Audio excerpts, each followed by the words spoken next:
말씀 시편 23편 1절에서 6절까지 말씀입니다. 우리 너무 잘 아는 시편의 말씀이죠. 제가 한 절, 여러분이 한 절 교독하도록 하겠습니다. 여호와는 나의 목자시니 내게 부족함이 없으리로다.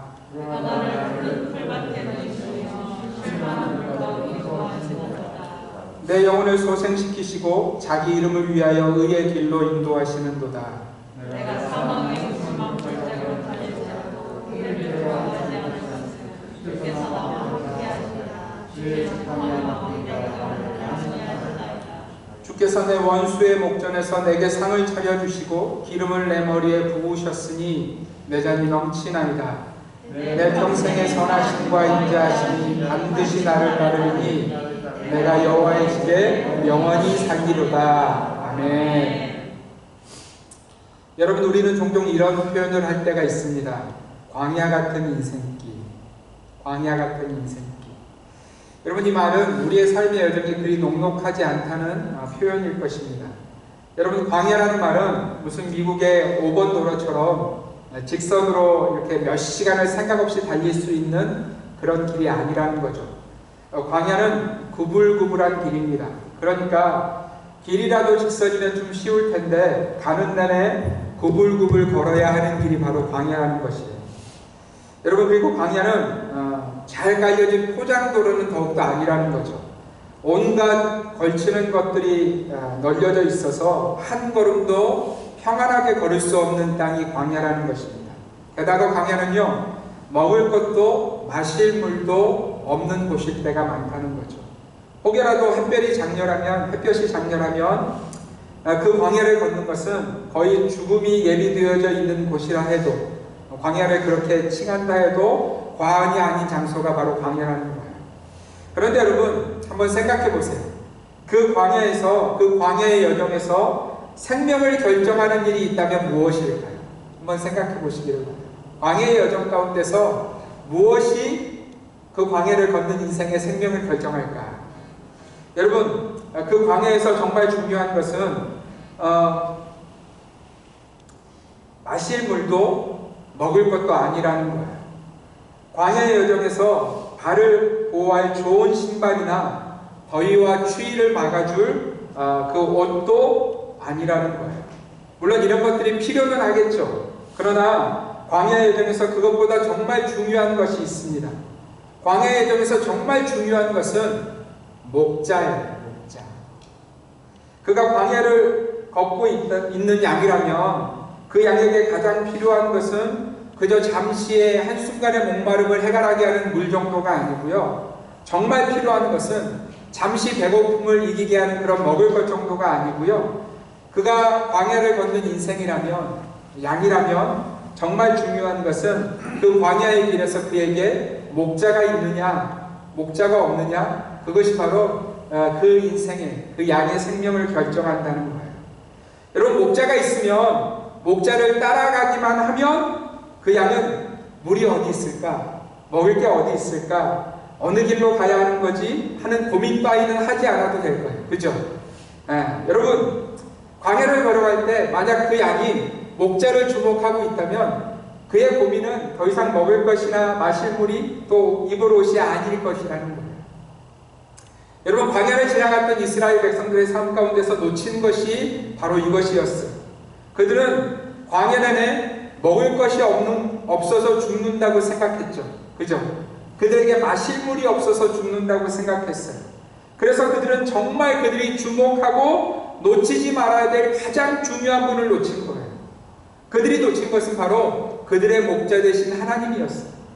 하나님은 그 광야 여정 내내 그들의 목자가 되셔서 그들을 한 걸음 한 걸음 인도하고 계셨음에도 불구하고, 그들의 목자가 되셨음에도 불구하고 이스라엘 백성들은요, 광야 내내 그 목자 되신 하나님을 주목한 것이 아니라 광야 내내 마실 물이 없어, 먹을 음식이 없어, 이런 것들로 그들의 인생을 채웠다는 거예요. 여러분, 그래서요, 이들이 광야를 지나갔음에도 불구하고 한 사람도 약속의 땅에 들어가지 못합니다.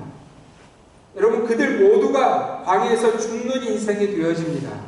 여러분, 이것도, 이 말씀은요, 우리에게 굉장히 무서운 경고라는 것을 여러분 기억하시면서 들으셨으면 좋겠어요. 여러분 민수기에 보면 그 광야에서 목자 되신 하나님을 놓친 그 인생들의 결과를 이렇게 우리에게 가르쳐줍니다. 우리 민수기 26장 64절과 65절 말씀, 민수기 26장 64절 65절 우리 함께 읽겠습니다. 시작. 모세와 제사장 아론이 시내 광야에서 계수한 이스라엘 자손은 한 사람도 들지 못하였으니 이는 여호와께서 그들에게 대답하여 말씀하시기를 그들이 반드시 광야에서 죽으리라 하셨습니다. 이러므로 여분네 아들 갈렙과 눈의 아들 여호수아 외에는 한 사람도 남지 아니하였더라. 여러분 이것이 바로 광야에서 목자를 놓친 이스라엘 백성들의 삶의 결과였다는 거예요. 여러분 민수기 1장에 보면 이제 출애굽을 하고요. 이스라엘 백성들이 광야 초입에서 한 일이 있습니다. 그것이 무엇이냐면 하나님이 그 이스라엘 백성들을 계수하라고 몇 명이나 되는지 숫자를 세보라고 말씀하시는 구절이 있어요. 그런데 여러분 그 구절을 이렇게 성경이 보여줍니다. 우리 민수기 1장 45절 46절 함께 읽겠습니다. 시작. 이같이 이스라엘 자손이 그 조상의 가문을 따라 20세 이상으로 싸움에 나갈 만한 이스라엘 자손을 다 계수되어 하셨으니 계수된 자의 총계는 60만 3,550명이었더라. 여러분 이 숫자는 여러분들이 좀 기억하셨으면 좋겠어요. 몇 명이라고요? 네, 여러분 이 숫자는 머릿속에 꼭 드셨으면 좋겠어요. 여러분 그런데 우리가 이미 민수기 26장을 통해서 보았던 것처럼 이 60만 3,550명의 남자 가운데 누구만 가나안 땅에 들어갔다고요? 네. 여러분 이건 놀라운 말씀이고 놀라운 경고예요. 오직 여호수아와 갈렙만이 이 두 사람만이 가나안 땅에 들어갈 수 있었다는 거예요. 60만 3,548명은요 광야에서 다 죽음을 맞이했고요. 오직 여호수아와 갈렙만이 하나님이 약속하신 가나안 땅에 들어갔다고 성경이 우리에게 말씀해주고 있는 거예요. 여러분 그러면 도대체 무엇 때문에 이 두 사람은 가나안 땅에 들어가게 되었을까요? 여러분 민수기 14장에 보면 이런 사건이 적혀져 있습니다. 이제 가나안 땅 바로 입구에서 이스라엘 백성들이 12정탐꾼을 가나안 땅에 들여보내는 장면이 민수기 14장에 기록되어져 있어요. 그런데 여러분들 기억하시다시피 제가 지난주에도 나눴는데 그 중에 10명이 10정탐꾼이 뭐라고 이야기합니까? 예, 사실을 이야기한 거예요. 그죠? 그 땅을 돌고 와서 사실을 이야기한 거예요. 거기 들어가 봤더니 우리보다 훨씬 키가 장대하고 무기도 좋고 우리가 그들과 싸우면 우리는 그들 앞에 뭐라고요? 예, 메뚜기 같은 우리 도무지 이길 수 없어 우리는 안 돼 이런 이야기를 10정탐꾼이 나눕니다. 여러분 이거 잘 기억하셔야 돼요. 이 10정탐꾼이 뻥튀기 한 거예요? 아니면 사실을 이야기한 거예요?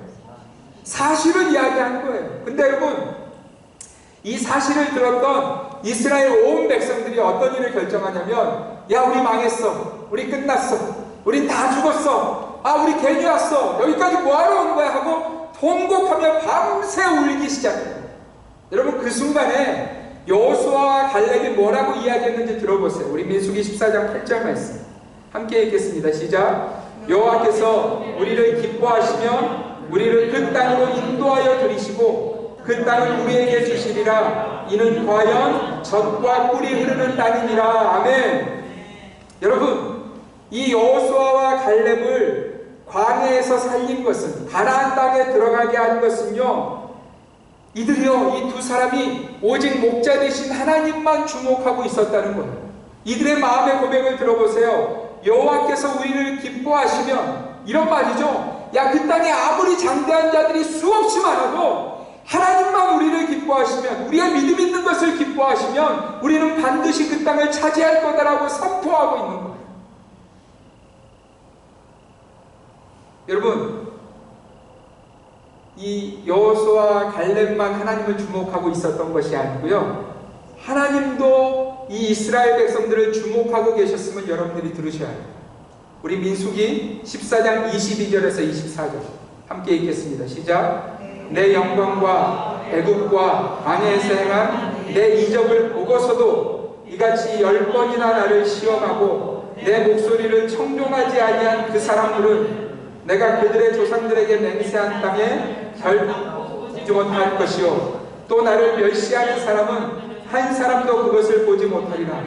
그러나 내 종 갈렙은 그 마음이 그들과 달라서 나를 온전히 따랐은즉 그가 갔던 땅으로 내가 그를 인도하여 드리리니 그의 자손이 그 땅을 차지하리라. 할렐루야. 여러분, 제가 다시 한번 말씀드립니다. 여호수아와 갈렙만 하나님을 주목하고 있었던 것이 아니고요, 하나님도 이스라엘 백성들 전체를 주목하고 계시면서 그들의 삶을 통해서 뭐라고 이야기하시냐면, 내 영광과 애국과 광야에서 향한 내 이적을 보고서도 이같이 10번이나 나를 시험하고 내 목소리를 청종하지 않은 그 사람들, 여러분, 이스라엘 백성들 60만 3,548명을 지금 말씀하고 계시는 거예요. 여러분, 그들에 대해서 주님이 뭐라고 말씀하시냐면 나를 멸시한 사람들이라고 말씀하고 계세요. 그러나 내 종 갈렙은 그 마음이 그들과 달라서 나를 온전히 따랐은즉 그가 갔던 땅으로 내가 그를 인도하여 드리니. 여러분, 누가 들어간 거예요? 갈렙이 스스로 힘내서 들어간 거예요? 아니면 하나님이 그를 인도해 주신 거예요? 하나님이 인도해 주시겠다는 거예요. 그래서 그 땅에 들어가게 하시겠다는 거예요. 심지어 그 자손들이 그 땅을 차지하게 될 것이라는 거예요. 사랑하는 성도 여러분, 하나님께서는요, 자신의 양들을 주목하고 계신다는 사실을 잊지 마시기를 바랍니다. 여러분, 성경에 이 광야의 이스라엘 백성들을 뭐라고 칭하는 구절이 있냐면 여러분들이 잘 기억하셔야 돼요. 우리 사도행전 7장 38절 말씀 함께 읽겠습니다. 시작. 시내산에서 말하던 그 천사와 우리 조상들과 함께 광야 교회에 있었고 또 살아있는 말씀을 받아 우리에게 주던 자가 이 사람이라. 여러분, 광야의 이스라엘 백성들이 지금 뭐라고 이야기하시는 거예요? 네. 여러분, 우리가 지금 교회로 모여 있는 거잖아요. 그죠? 교회는 건물이 아니라고 말씀드렸어요. 교회는 사람이라고 말씀드렸어요. 우리가 교회인 거예요. 여러분, 우리도 광야 같은 인생을 지나가고 있죠. 여러분, 우리가 광야 교회의 한 성도 된 것을 알고 계시는지요? 그러면 여러분, 광야 교회에 들어와 있다 해서 다 가나안 땅에 들어가는 거예요? 들어가지 못하는 거예요? 심지어 여러분, 60만 3천 몇 명이에요? 548명은 못 들어갔다는 거예요. 누구만 들어갔어요? 여호수아와 갈렙만, 하나님을 주목했던, 하나님의 목자 되신만을 주목했던 이 두 사람만이 가나안 땅에 들어갔다는 거예요.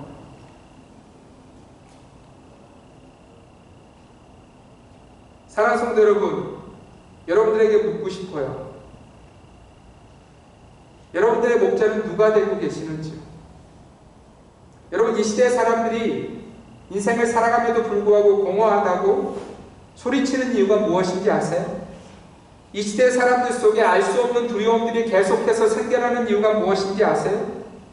이 시대의 사람들이 참 목자 되신 하나님을 놓친 결과라는 거예요. 그리고 하나님을 놓쳤을 뿐만 아니라 다른 신들을 목자로 삼고 있기에 그들의 그 공허함은 당연한 것이라는 거죠. 그렇다면 우리 자신에게 다시 한번 질문하셔야 돼요. 그렇다면 나는, 이 광야교회에 서 있는 나는 목자 되신 하나님을 주목하고 있는가? 여러분, 대부분의 사람들에게요, 목자는 자기 자신입니다. 이런 얘기 하죠. 인생은 나 하나뿐이야. 나 외에는 아무도 나를 도와줄 사람이 없어. 여러분, 그런데 아시죠? 우리가 광야 같은 우리의 인생길을 걸어가면서 얼마나 많이 헤매고 얼마나 많이 놀라고 얼마나 많이 주저하는지 여러분 아실 거예요. 그런데 그 연약한 나를, 그렇게 헤매는 나를 목자 삼으니 여러분 믿을 수가 없는 거죠. 점점 더 두려워지는 것은 인지상정이라는 거예요. 물론 이런 인생이 있을 수 있어요. 젊었을 때는 이렇게 뭔가 사람들이 이제 박수치는 뭔가 이룬 인생이 있잖아요. 뭐 지식으로도 뭐 직장으로도 어떤 지위로도 뭔가 이룬 인생이 있잖아요. 근데 여러분, 놀라운 건 뭔지 아세요? 그런 인생이라 할지라도 나이가 들어가면서 이런 이야기를 자꾸 잊어버려. 옛날 같지 않아. 여러분, 이런 얘기 우리 어르신들 하시잖아요. 그러니까 여러분, 나 자신을 신으로 삼고 목자로 삼고 젊었을 때는 어떻게 버티면서 넘어져도 쓰러져도 안 넘어진 것처럼 이렇게 툭툭 일하고 이렇게 지나왔는데, 인생이 지나가면 지나갈수록 자꾸 실패하고 옛날 같지 않은 나에게 내가 물어보는 거예요. 젊었을 때처럼 자꾸 물어보는, 어디로 가야 돼? 뭐 해야 돼? 근데 여러분, 내가 나를 알잖아요. 옛날 같지 않거든요. 그러니 옛날 같지 않은 나에게 자꾸 물어봤자 돌아오는 대답이, 뭐 대답은 있을 거예요. 이렇게 해, 저렇게 해. 대답은 있는데 내가 나를 아니까 그게 믿어져요, 안 믿어져요? 안 믿어지는 거예요. 냉장고에 넣어놓고도 잊어버리는 나한테 내가 뭘 물어봐서 대답을 받고 내 삶을 그리로 움직여? 여러분 이해가 되고 계세요?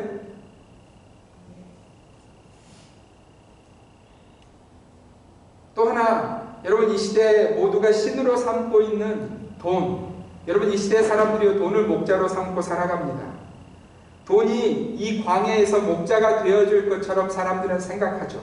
실제로 이 시대는요, 그 돈이라는 신의 그 목자를 그냥 혼신을 다해서 섬기고 있어요. 여러분 정말 안타까운 일이 뭔지 아세요? 심지어 성도인 우리들도 교회 일을 결정할 때 돈에게 물을 때가 있다는 거예요. 어떤 하나님이 사역을 우리에게 허락하셨어요. 그러면 성도들이 뭐 해야 돼요? 하나님 어떻게 할까? 이렇게 하나님께 물어야 되잖아요. 목자 되신 하나님께. 근데 성도들이 모여서 이렇게 이야기합니다. 이 일을 하는 게 가능해, 불가능해? 할 만한 돈이 있어, 없어? 여러분 지금 누구에게 묻고 있는 거예요? 한번 생각해 보세요. 누구한테 묻고 있는 거예요? 돈한테 묻고 있는 거예요. 그러면 그 인생의 참 목자가 누구라는 뜻이죠? 돈이라는 뜻이에요. 여러분 가정에서도 마찬가지예요. 가정에서 어떤 일이 있을 때 그것을 결정할 때 대부분의 부모들이 자녀들을 앞에 두고 이런 결정을 하지 않습니까? 아버지고 어머니고 가장 먼저 이렇게 묻죠. 돈 있어?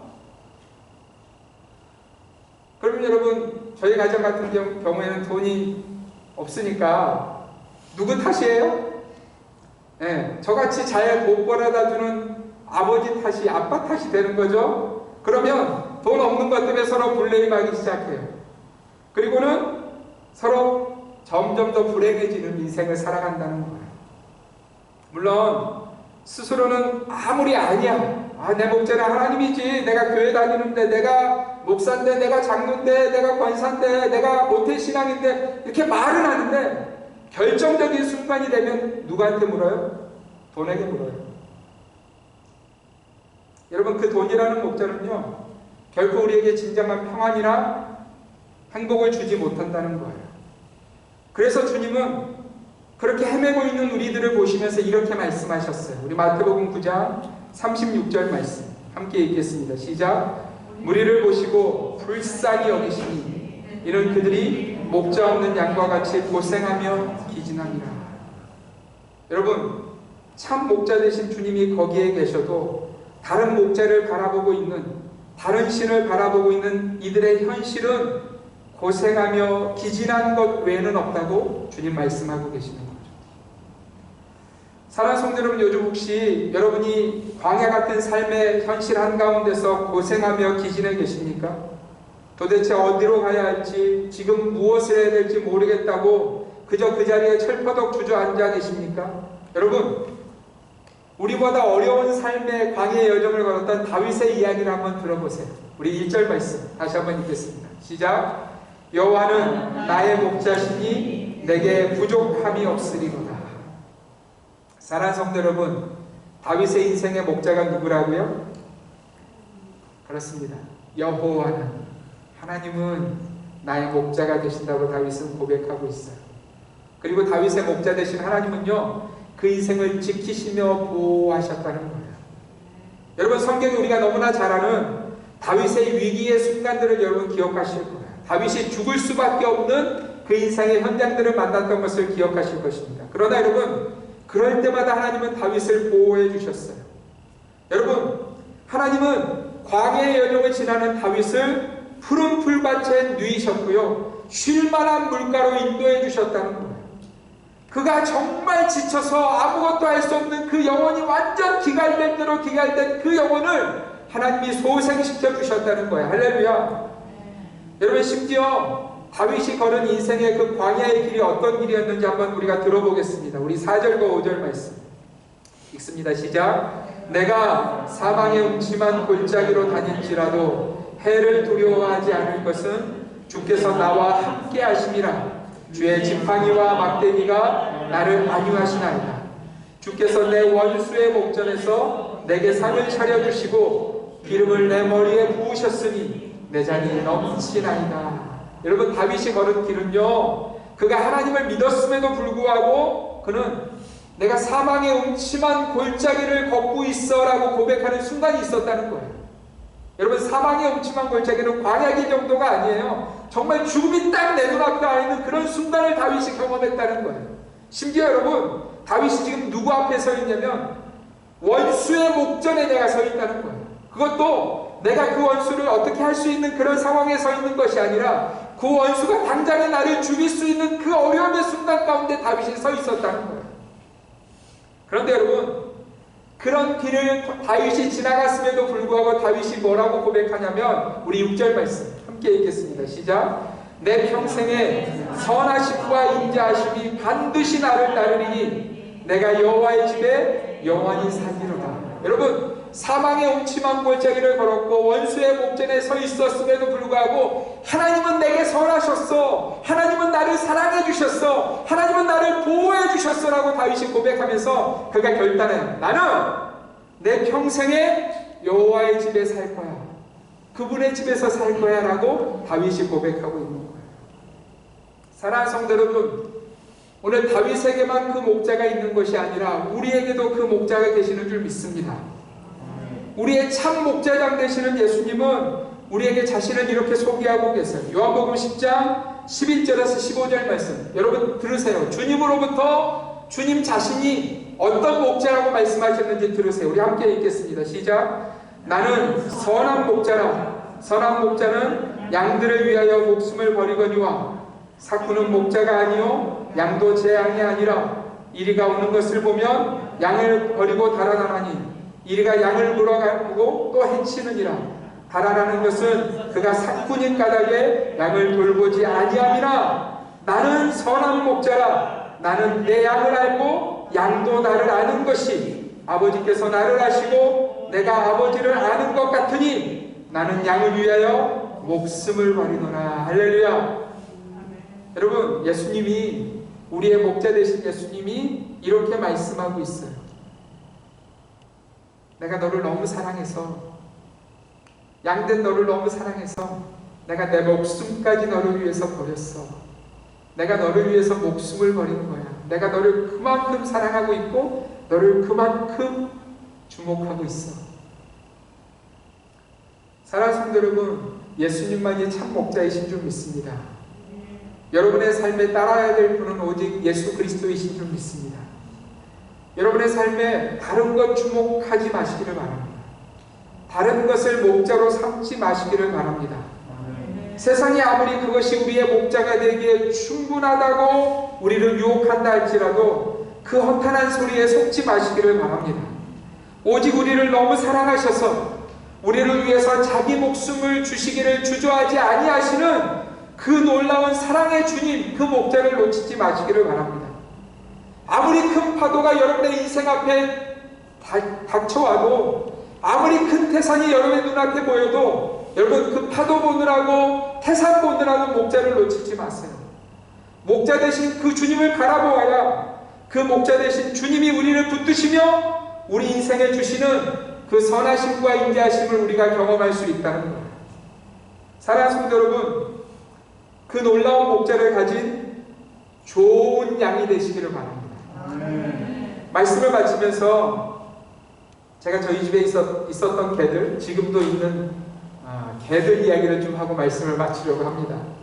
여러분, 저희 집에 한때 개가 3마리 있었어요. 지금은 1마리가 이제 갔는데, 한 마리는 제가 이렇게 올랜도 와서부터 키우던 조그만 강아지, 이건 뭐 전혀 문제가 안 돼요. 근데 어느 날 저희 집 문이 이렇게 두드리더니, 문이 열리더니 그레이트데인 1마리가 문을 열고 들어왔어요. 여러분, 저희 집이 아파트거든요. 사람 5 사는 것도 그렇게 널찍하지 않은데, 그레이트데인 아시죠? 여러분, 이렇게 쓰면 제 키보다 더 큰 개예요. 파운드가 거의 100파운드 가까이 나가는 개예요. 근데 저희 둘째 아들이, 이 나쁜 놈이 어느 날 말도 없이 저희 아무 상의도 없이 문을 두드리더니 그 개를 데리고 들어왔어요. 저희 집사람이 문을 열어주다가 거의 기절할 뻔했고요.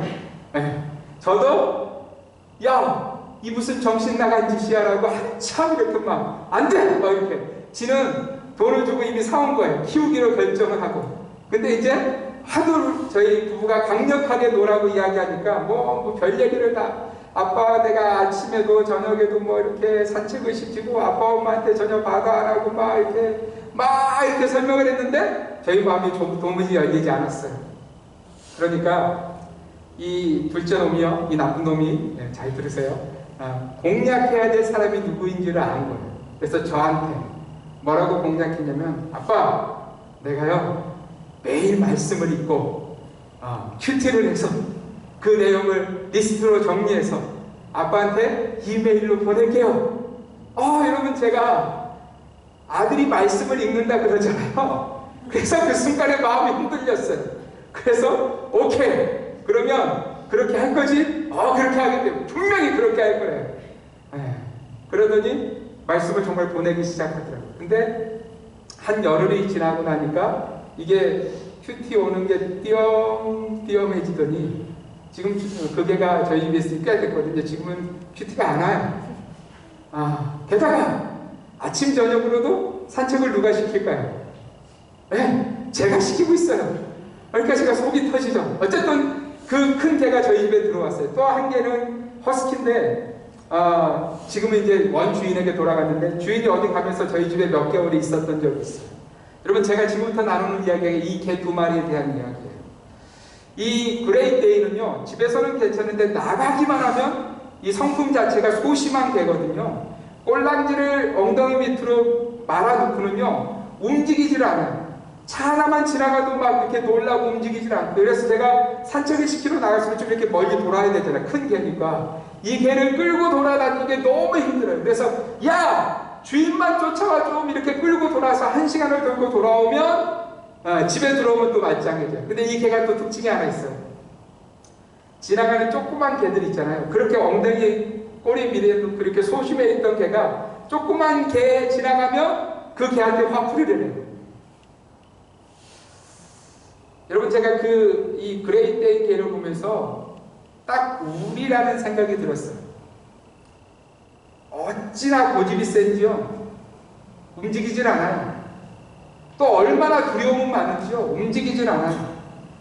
그리고 그렇게 소심하고 겁먹어 있다가도 만만한 거 보이면 화내고요. 딱 우리 모습이더라고요. 여러분 또 한 마리 허스키라는 개 있는데 이 개는요 여러분 원래 허스키가 이 썰매 끌던 개라는 거 아시죠? 산책을 나가면 얘는요 거의 미친 개가 되어서 열심히 뛰어요. 정신없이 뛰어요. 제가 줄을 잡고 있는 게 버거울 정도로 막 정신없이 뛰어다녀요. 어느 날은 제가 이렇게 하다가 어떻게 하다가 끈이 풀렸어요. 정말 저희 아파트 동네를 한 서너 바퀴 돌아서야 간신히 잡았어요. 제가 그 개를 잡고 무슨 생각을 했냐면 야! 왜 그렇게 네 맘대로 해? 뭘 그렇게 어디로 가고 싶은 거야? 너 주인 없으면 여러분 개가 주인 없는 개가 돌아다니면 어떻게 되는지 아시죠? 결국은 애니멀 쉘터에서 와서 잡아갔다가 입양이 안 되면 어디로 가는 거예요? 안락사 시키는 거예요. 그게 여기 법이에요.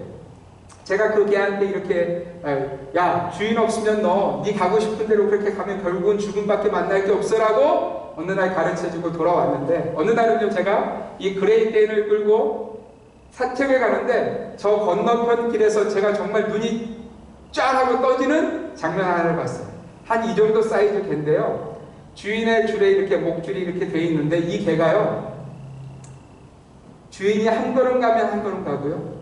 주인이 서면 딱 서서 주인을 봐요.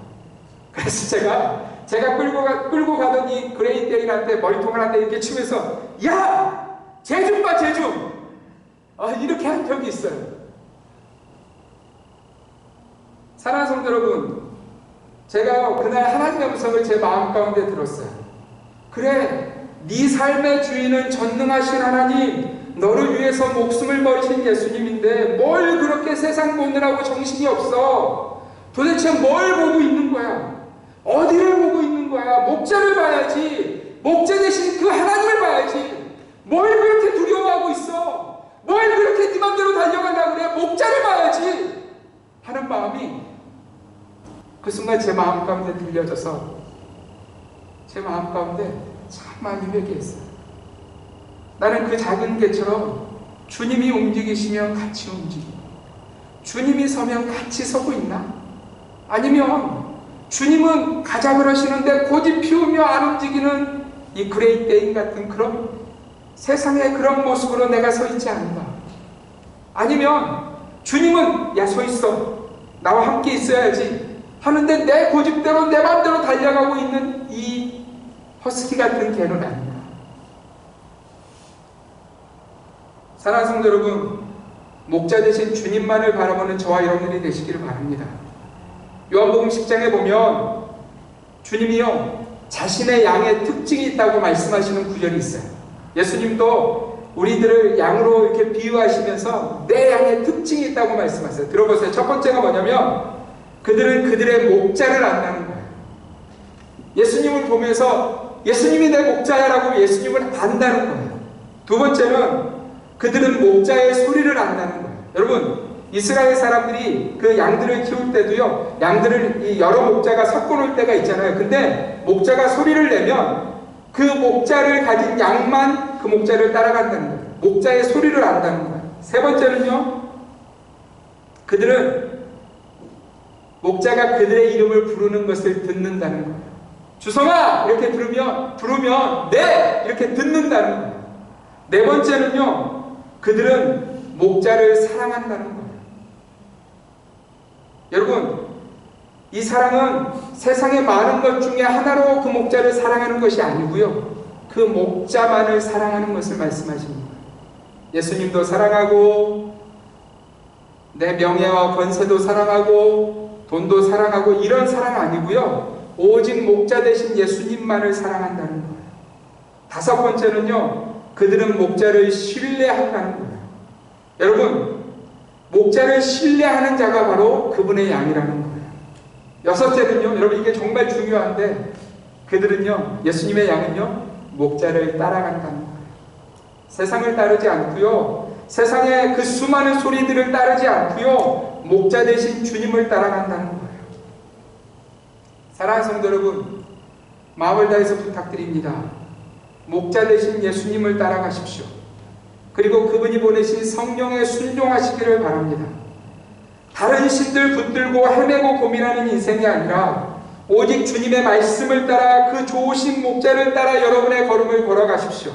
그러면 그 목자 되신 예수님은 다윗을 푸른 초장과 실만한 물가로 인도하셨던 것처럼 저와 여러분들을 인도해 주실 것을 믿으시기를 바랍니다. 사랑하는 성도 여러분 이번 한 주간 그 목자 되신 예수님의 음성을 들으며 그 목자가 이끄시는 대로 순종함으로 삶을 살아서 세상은 도무지 알 수 없는 그분의 그 선하심과 인자하심을 경험하는 그래서 내가 그분으로 인하여 만족하고 그분으로 인하여 감사하고 그분으로 인하여 내 삶이 주님께 영광을 돌리는 그 온전한 믿음의 삶을 살아내시는 우리 주님의 교회 성도님들 되시기를 주님의 이름으로 축원드립니다. 기도하겠습니다.